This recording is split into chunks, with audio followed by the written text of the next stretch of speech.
Well, greetings from the garden. Feels like I haven't been here in a long time. I've been jumping around a bit here, there and everywhere, but I'm back. It's been looked after by Max, who has been doing a very good job of watering the place. We have a lot of tomatoes in the polytunnel currently. So I'm going to give like an update on the garden. Now it's the end of summer now. There's a bit of sunshine still hanging around. We've had a lot of rain recently, which has been really good. And I think the Brassicas are kind of coming into their element right now. So without further ado, let's have a look around the garden. So first we have the Leeks, which are doing really well. Quite slow growing, but these will be ready for winter, which will be great for leek and potato soup. Next to them we have rocket and salad. The rocket I got for 50p from a nursery that were getting rid of it, and also got a bit of salad on the go. I think one of the flip sides of having a dry summer is that there's been very few slugs and snails around, but now with the rain that's brought the slugs out, and they have been having a nibble on the salad leaves, but nothing too bad. Next we have sweet corn. So the sweet corn has slowly been coming to the end of its season. I think the squirrels have been in here as well, just because there's a bit of squirrel damage. I find they tend to take one right from the beginning and it just completely breaks the stem, and yeah, it kind of kills the plant off. But yeah, the main sweet corn and the popcorns are coming to the end of their season, but still got a few little baby corns to it. This is quite exciting too, because I've never grown baby sweet corn before, so this is a fun thing to harvest. Here we have a few more outdoor tomato plants, which may or may not go red before the end of the season, but if not, I will definitely make some green tomato chutney. And we have a few more aubergine plants. The leaves are already soft, which is really nice. Then in this netting, we have the spring onions, which are doing a lot better now I've covered them over. And I think some are very close to being done, so that's exciting. There's not been much change between the beetroot and the carrots. These guys are still romping along. Today I will be processing some more beetroot. We've been having it fresh with our meals, but also I've been pickling it and preserving it, so that's what I'll be doing with these guys here.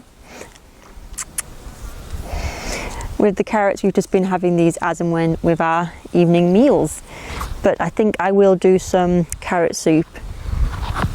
Carrot and coriander, which would be lovely.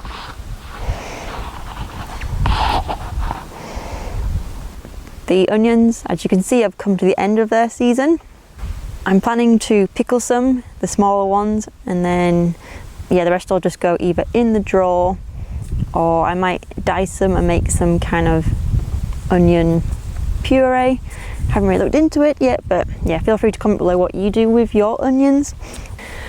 So as you can see, the Brassicas are really coming into their element right now.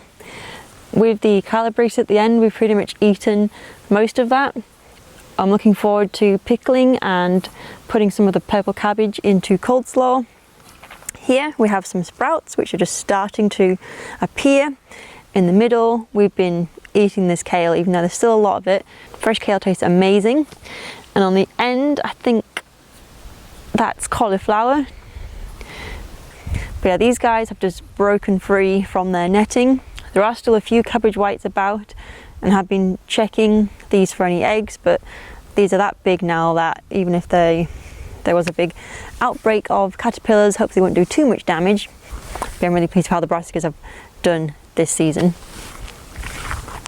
Our potatoes have pretty much come to the end of their growing season.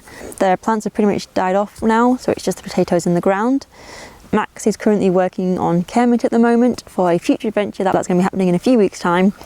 So once he's done that, we will dig up the potatoes and see where we're at.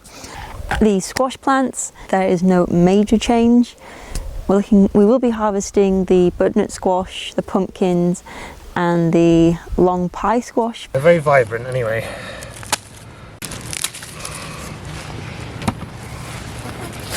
Oh, little bubbers.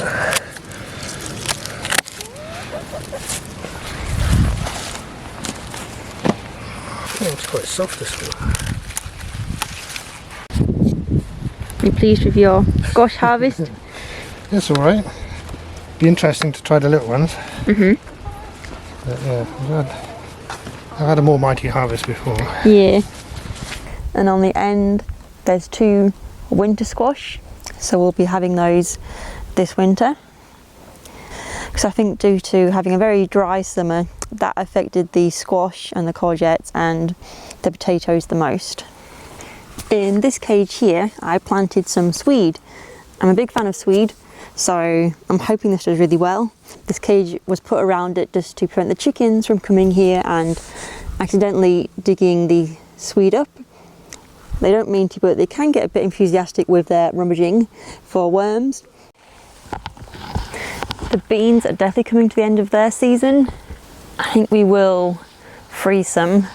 We're drying out the ones over there and we'll preserve them that way. Really enjoyed the edamame beans, and that's something that I plan to grow a lot more of next season. We had quite a bit of wind, and I think the only thing holding up that trellis is the beans themselves. Everything in the smaller tunnel is, like everything else in the garden, coming to the end. We do have some basil, which I plan on putting on some pizza. I don't think there's enough to make pesto, but it has been great to grow the basil, and fresh basil just smells and tastes amazing. I've been having a few cucamelons every now and again, and yeah, we've been enjoying melon.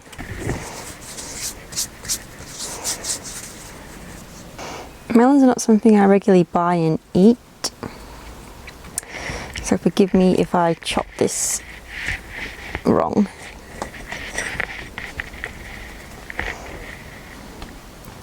Can you draw me for some melon?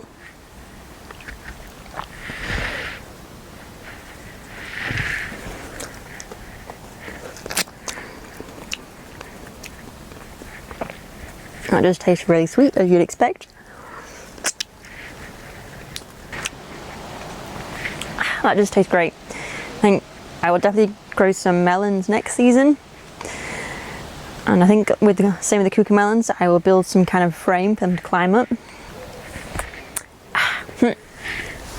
And before we go in the big polytunnel, just like to say that since moving the raspberries and the strawberries into their new netted homes, they're performing a lot better. The raspberries prefer this part of the garden, and the strawberries have just gone poof. So I'm hoping I might have a few autumn raspberries, and yeah, I'm just really glad that the strawberries are doing well and they're starting to put out lots of runners. So hopefully this time next year I'll have lots of strawberries, which is great.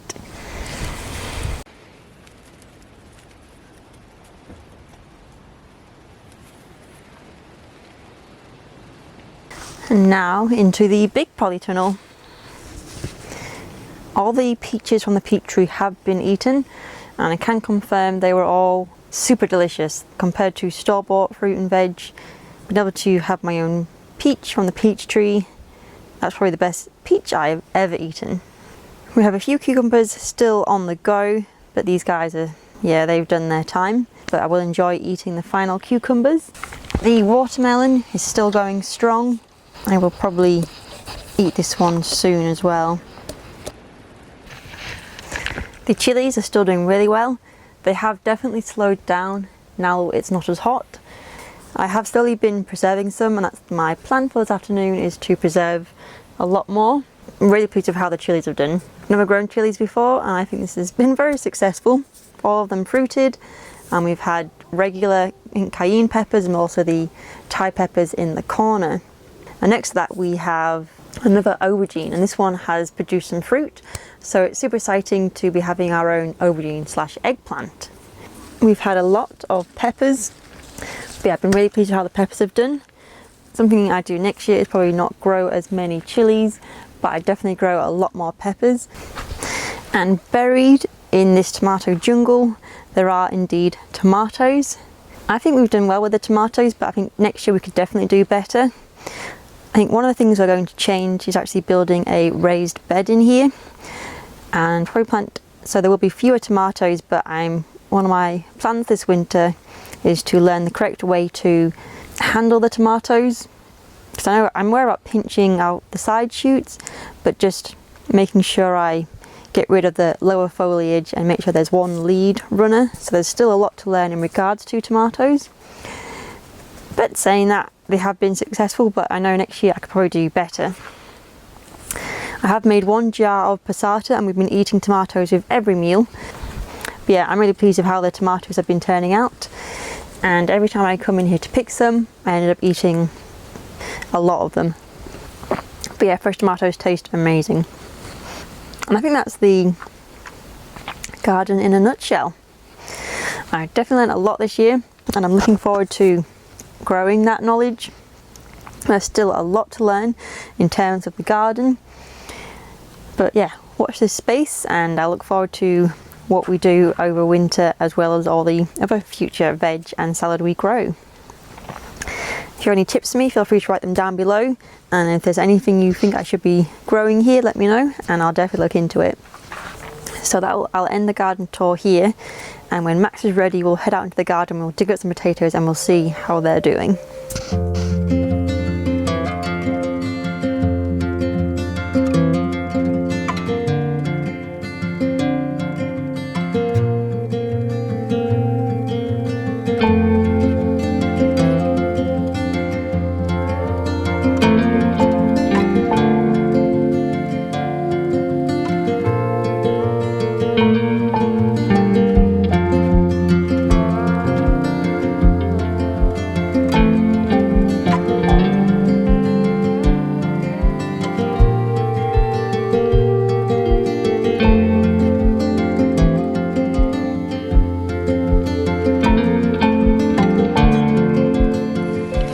Expect's going to be under here.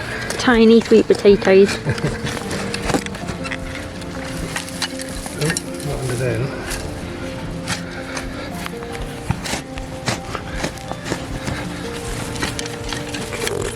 Whoa! Okay. Made one. It's a bit minimal, isn't it?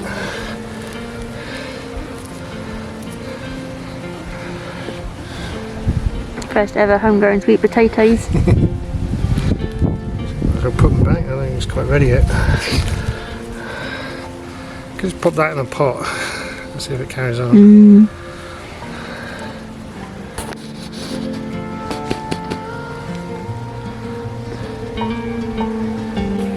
Irrigation makes the that's the key.